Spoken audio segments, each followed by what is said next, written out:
All children are deserving of protection, so stories of feral children having to fend for themselves in the wild prick the core of our humanity. Today's Behind the Frame video shares some of their most unbelievable stories. 𝗨𝗨𝗃𝗯𝗃𝗃, the Indian wolf boy, was discovered in 1867 by hunters in the dense jungles of Uttar Pradesh, India, living among wolves in a pack.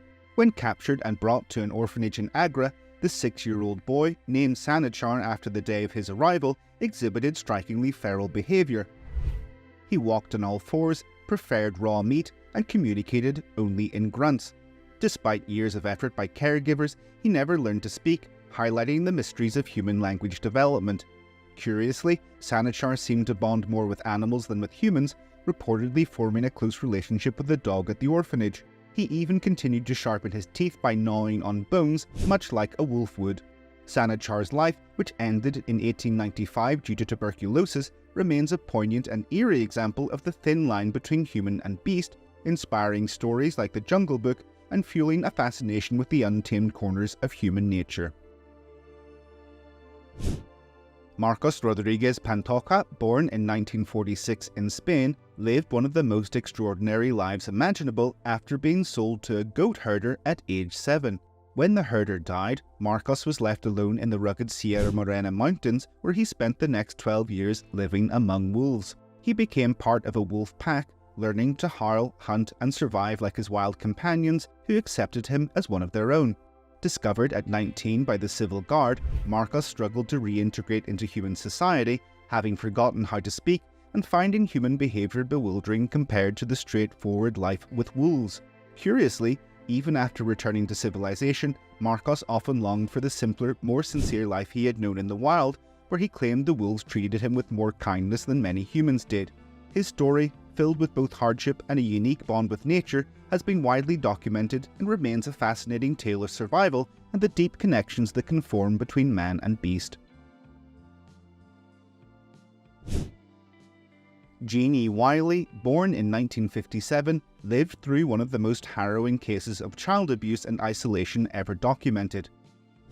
For over a decade, her father kept her locked in a small dark room in their California home, strapping her to a potty chair by day and a crib by night, all while forbidding any interaction that could help her develop language or social skills. When discovered at 13, Jeannie was emaciated, could barely speak, and moved with a strange bunny-like hop. Her plight captivated scientists, who saw a rare chance to study the effects of extreme isolation on the human mind, particularly the critical period of language development. Fascinatingly, while Jeannie could learn new vocabulary, she never grasped grammar, suggesting that certain linguistic abilities might be time-sensitive. However, as she bounced between foster homes, some of which were also abusive, the line between research and exploitation blurred. Today, Jeannie lives in obscurity, her case a chilling reminder of the human capacity for cruelty and the complex ethics surrounding research with vulnerable individuals.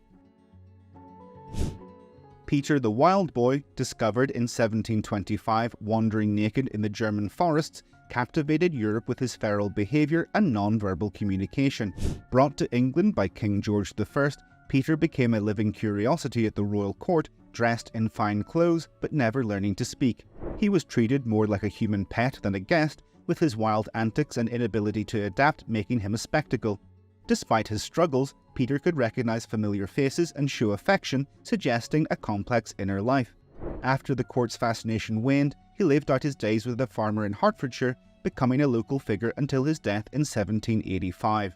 His life remains a compelling blend of the untamed and the royal, reflecting humanity's curiosity about those who defy easy classification. In 1828, Caspar Hauser was found wandering the streets of Nuremberg with a letter addressed to an unknown person, claiming he had been raised in complete isolation. He exhibited signs of severe deprivation, including a lack of basic social skills and a limited understanding of the world. He captivated Europe, sparking wild theories from secret noble lineage to elaborate deception. His story quickly attracted public attention and curiosity, and he was taken in by local officials and scholars who sought to understand his background and the truth of his claims. Despite efforts to integrate him, Hauser remained an enigmatic figure, showcasing unusual artistic talents and odd behaviours. His life ended tragically in 1833 when he was fatally stabbed in a bizarre attack, fueling speculation about political conspiracies and hidden agendas.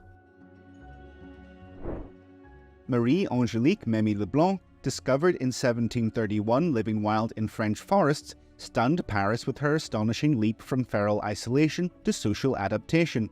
Found dressed in rags and exhibiting primitive behaviour, she quickly learned to speak and integrate into society, capturing the public's imagination.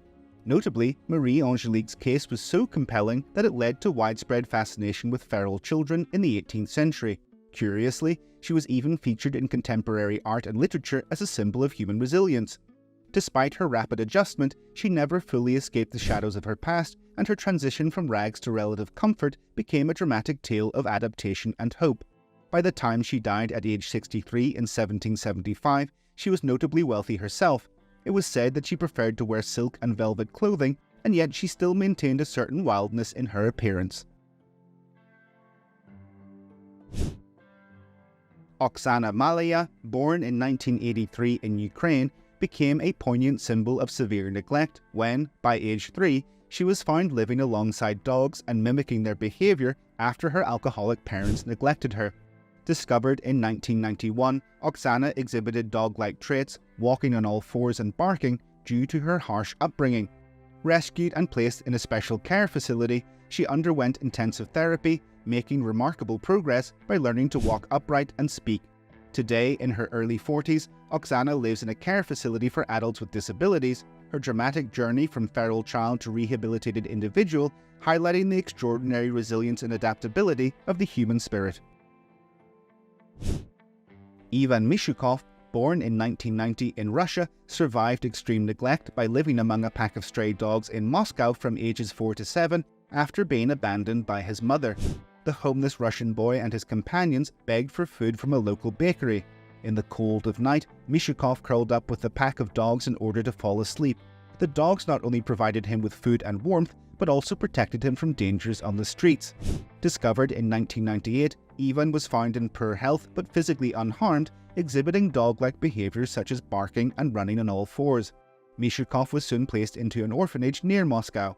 His loyal canine family never forgot him, however, and appeared at the institution's entrance gates to retrieve him.